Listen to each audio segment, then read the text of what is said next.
following is a feature presentation of the Replay Sports Channel, the home for great games.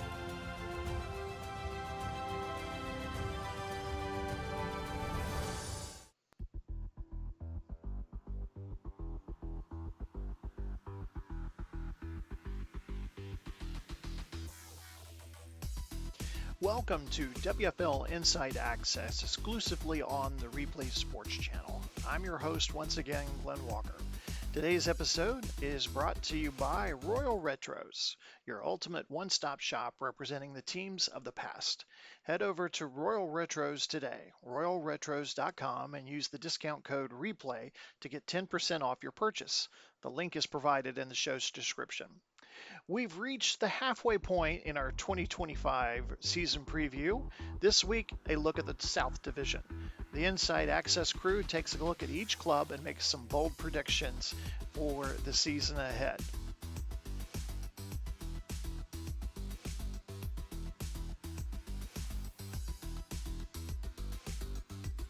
Welcome back to the Deep Dive. Today we're digging into the WFL South. And it's not just 5 teams, it's 5 really different stories, all heading into the 2025 season. That's right. We've gathered up a whole stack of insider previews, team breakdowns, expert takes, and our job really is to cut through for you. Yeah. Give you those key nuggets so you feel like you're right there on the inside track. And looking at the source material, it's pretty striking, the range of expectations, isn't it? Especially coming off 2024. Totally. We're going to try and connect those dots, player moves, coaching shifts, and some pretty bold predictions out there. Okay, let's get into it then. We've got the Atlanta Legends, Birmingham Americans, Memphis Express, San Antonio Gunslingers, and, the champs, the Tampa Bay Bandits. Quite a lineup. Get ready, because there are some surprising angles here that really show how competitive this division could be. All right, let's kick things off with Atlanta, the Legends. Finished 2024 pretty strong, 10-4 record. Made the divisional round, lost a close one, 16-12 at London. But remember that wild card game? 16-13 over DC in overtime. That was something. Yeah, and what's really impressive is they did that even after losing their starting QB, Joe Burrow, Week 10. Right, big blow. Veteran Kirk Cousins steps in, and honestly, the offense didn't miss much of a beat. Top 10 total offense, rushing, passing. Kept rolling. Exactly. So the big question now, looking at 2025, is that QB situation. You've got Burrow coming back. Cousins played well. How does Coach Ryans handle that camp battle? That's the million-dollar question, isn't it? You've got the established star returning, the veteran who proved he can win. Tricky spot. And then they go and make that massive trade for CeeDee Lamb, adding him to Puka Nacua and Chris Olave. And I mean, wow. That's a scary receiving core. How do you even defend that? Seriously. And the defense wasn't bad either. Top 10 unit. Zach Braun at linebacker really stood out. And that secondary looks loaded too. Quinion Mitchell, the rookie, plus Gardner Johnson. Yep. Now, Trey Mathers over at the Atlanta Journal-Constitution, he predicts maybe some early growing pains. Even with Ryans bringing back starters and adding guys like Lamb, Mathers thinks they could still sneak into the wild card if that receiver group clicks quickly. Needs to gel. Right. And he points to Puka Nacua as the X factor. Says it's not just the speed, but that swagger he brings. Yeah. Energy. That intangible stuff, yeah. Yeah. Can make a difference. Okay, from Atlanta's firepower to Birmingham, the Americans, a real tale of two halves for them in 2024. Definitely. Started hot, 5-2. Looks great. Then just kind of fell apart, finished 2-5 down the stretch, ended up 7-7. And lost that wildcard game to Rome 21-19. Ouch. Yeah, and a big part of that slide was the offense struggling. Ranked 18th overall, 16th passing, just couldn't move the ball consistently. So what's the fix? Well, Coach Doug Peterson made a pretty bold move. Yeah. Drafted QB Bo Nix in the first round, used that pick they got from New Jersey. Okay. And Nix is penciled in as the starter for 2025 right away. Wow, throwing him right in. And get this, 4 of their 6 draft picks were on offense. That tells you everything, right? They know where the problem was. Clear message. But the defense also kind of faded in that second half, didn't they? Ranked 12th overall, run D, pass D, middle of the pack. True. They'll need big years from Trey Hendrickson and DeForest Buckner on that D-line to hold things down. For sure. But listen to this prediction from Deshaun Carr at the Birmingham News. He's calling the Americans the team to beat in the South and maybe the entire league. Wait, what? After 7-7. I know. He sees Knicks behind that good O-line and improved defense with Hendrickson leading. He thinks they're built to dominate. Oh. His bold prediction, Nix throws for over 4,000 yards, 35 touchdowns as a rookie. Whoa. Carr says anything less than a title appearance is a disappointment for them this year. What do you think? Is that just like extreme local optimism or? That feels like a huge leap, especially banking on a rookie QB like that. I mean, compare that to Memphis. Yeah, let's talk Memphis, the Express. They also had a split season, kind of, but in reverse. Yeah. Started 4-3, then just went on a tear. Undefeated in the second half, finished 11-4. Really impressive. Super impressive. Until that divisional round loss at home to St. Louis 2017. Close game. Still, that second half showed what they could be. Yeah. And the offense was definitely clicking. Top 5 unit. Absolutely. Lamar Jackson, just incredible year. Over 4,200 yards passing, over 600 rushing. The dual threat dominance. Yeah, and it feels like he's getting even better as a passer, more efficient, while still having that game-breaking run ability. The question is, can he keep that level up through the playoffs? Always the question with him. Defensively, they've got veterans up front. Jadeveon Clowney, 7 sacks last year. Greg Rousseau. Solid edge rushers. And they added Tavondre Sweat, the rookie DT, in the second round. Secondary looks deep, too. David McKinney is one to watch at safety. Right. There is that little wrinkle, though, the salary cap. Yeah. GM Jared Reed, Coach Mike Vrabel, they got some work to do there. Could mean some tough cuts, maybe. Possibly. Keep an eye on that. Now, their beat reporter, Carla Jamieson, she's all in, predicting 11-3, first place in the South. Okay, matching last year's win total, basically. She says flat out, this is the year for Memphis. Vrabel focused on toughness, speed in the offseason. Jackson looks sharper. And the running backs. Oh, yeah. She calls it a three-headed monster.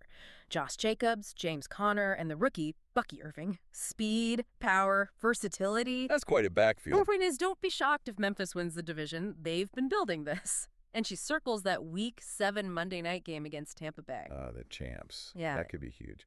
All right, let's shift gears dramatically. San Antonio Gunslingers. Oof. 2024 was rough. Rough is an understatement. Just one win. That Week 9 upset against New York, 31-13, that was it. Yeah, signing Russell Wilson didn't work. Firing Todd Haley didn't work. Just a slide. So what's the plan now? You can only go up, right? Well, the 2025 plan is fascinating and a huge gamble, honestly. Jared Goff is the starter. Okay, veteran presence. But they made that blockbuster trade, gave up the #1 overall pick to Baltimore for Jordan Love. Whoa. So Love is the future, Goff is the present? Exactly. New coach Brian Schottenheimer's plan is literally Love learns under Goff, then takes over eventually. The apprentice model. How often does that actually work smoothly? Yeah, it's risky. Lots of pressure on both guys.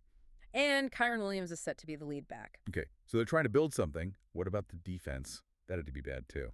It was. And they clearly knew it. 4 of their draft picks went to defense. Addressing the need. Yeah, and the rookie D-tackle, Jordan Jackson, is apparently already turning heads in camp. New DC Byron Lawless has simplified things, trying to bring more aggressiveness. Okay, rebuild mode. But wait, Rico Velasquez, former Gunslingers QB, now a columnist.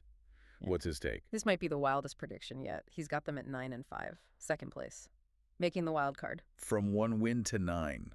And the playoffs? I don't know. Seriously. He says, let the rest of the league sleep on San Antonio again. Claims they're loaded. Loaded? How? He sees Goff playing with a massive chip on his shoulder. Thinks the offense could be explosive with tight end Evan Engram becoming a nightmare matchup, plus Tyler Boyd. Okay, Engram and Boyd are decent weapons. His bold prediction, they upset Memphis in Week 10 and ride that momentum into the postseason. Wow. I mean, that takes some serious belief. Or maybe wishful thinking. Going from 1 win to 9 has asking a lot. It's asking everything to go right, basically. New coach, Goff's motivation, defense clicking immediately. Yeah. It's a big ask. All right, finally, let's talk about the champs. The Tampa Bay Bandits. Took them a while, but they get that second title last January. Yep, upset win over Vegas and London at the Pantheon Bowl. Must felt good. Then it did. But no resting on laurels. Yeah. Right. Back to work. Exactly. And that top 10 offense, most of the starters are back. Key piece being QB Joe Flacco. Interesting story there. Yeah, really insightful how he took over it. Will Levis gets hurt and Flacco steps in, goes perfect down the stretch. What was the key, do you think?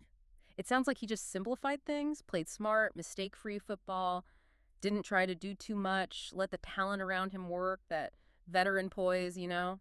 Sometimes that's more valuable than raw talent, especially late season. For sure. And the running game keeps getting better. They added Rico Dowdle, free agent. Might even start Week 1. Okay, offense was solid. Defense, though. Took some hits in free agency. Yeah, that's the challenge. Lost 2 key guys, DE Cam Jordan, LB Eric Hendricks. That's significant. So that unit's going to be tested. Early and often, I'd bet. Yeah. Though Quandre Diggs leading that secondary, they do create turnovers. That helps. Can't forget the foundations either. Top 3 O-line in the WFL, best special teams. Yeah. That stuff wins games too. Absolutely crucial. Now, Jordan Daniels, WFL insider, hosts Bandits Weekly. He sees them at 10-4. Tied with Memphis, basically. Yeah, he has them winning the division on a tiebreaker over Memphis. Yeah. He talks about momentum, maturity, the identity coach Byron Leftwich has built. Rock solid. He highlights Flacco's transformation, his connection with Terry McLaurin, and Cooper Kupp as that electric slot threat. He thinks they're ready for another run. Makes sense. Any key games he points to? Week 13 at San Antonio thinks that could have major playoff seeding implications. Interesting, especially with Rico Velasquez predicting the Gunslingers will be in the mix. Okay, let's zoom out. What does this all mean for the WFL South in 2025? The predictions are kind of all over the place. They really are. You've got 2 analysts picking Memphis first, 1 picking Tampa Bay first. Right. Then you have Birmingham, who finished 7-7, being called maybe the best team in the league by one guy. And San Antonio, the one-win team, predicted to make the playoffs by their former QB. It's wild. So the big question is, which story actually plays out on the field? Does Bo Nix really throw for 4,000 yards and 35 TDs? Can Birmingham make that huge jump? Can the Gunslingers really go from 1 win to 9 wins in the playoffs just because Goff has a chip on his shoulder and the defense has attitude? Yeah. What the sources really hammer home is how much depends on things like injuries, how fast new guys mesh, coaching impact. All those variables. It just shows how fast things can change in this league and how much uncertainty there is, even with all these insider takes. Man, what a fascinating breakdown of the WFL South. It is absolutely clear this division is going to be fierce. So many different angles, those conflicting predictions. You got the legends with the QB questions and new weapons. Birmingham trying that huge turnaround. Memphis thinking this is our year. San Antonio trying for that Cinderella story and Tampa Bay defending the crown. Yeah. And it really shows, sports, life, full of surprises. Predictions are just that, right? Yeah. One viewpoint. The real story happens week to week. Sure. What's cool is how each team has such a specific hope, or maybe a specific burden heading into the season, makes every game feel important. Totally agree. You really laid out how varied those hopes and predictions are. Okay, so for you listening, here's something to chew on. A final thought. Okay. Give it everything we just unpacked. All the stats, the predictions, the player moves. What's the one surprising fact, the one nugget from this deep dive that you are going to remember when these WFL South teams actually hit the field in 2025? Good question to ponder. Keep that in mind when things kick off. Thanks, as always, for joining us for this deep dive.